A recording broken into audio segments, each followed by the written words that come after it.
Welcome to Pindar Poetry. We hope you learned something new. In this video, I will explain how to make coffee using a Moka pot. First, fill the lower chamber with cold water, making sure it stays just below the safety valve. Next, add your finely ground coffee to the filter basket. Remember, don't tamp it down, just let it sit naturally. Finally, ensure the filter basket is level and free of any loose grounds before assembling the pot. Now, let's get brewing. Place your assembled Moka pot on a stovetop over medium-low heat. It's important to use a gentle flame to prevent burning the coffee.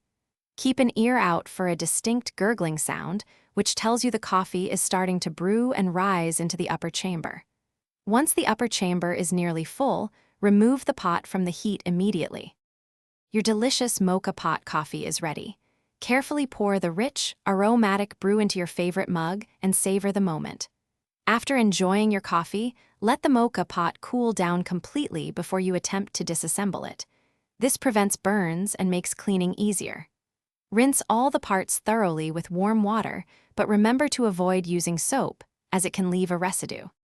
For the best experience, always use fresh, high-quality coffee beans. Grinding them just before brewing makes a huge difference in flavor. Don't be afraid to experiment with different grind sizes to discover what works best for your taste.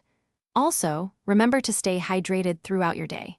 For a great way to do that, check out the Owala water bottle link and other deals in the description below. Enjoy your perfect cup. Thanks for watching. Consider subscribing if we helped you.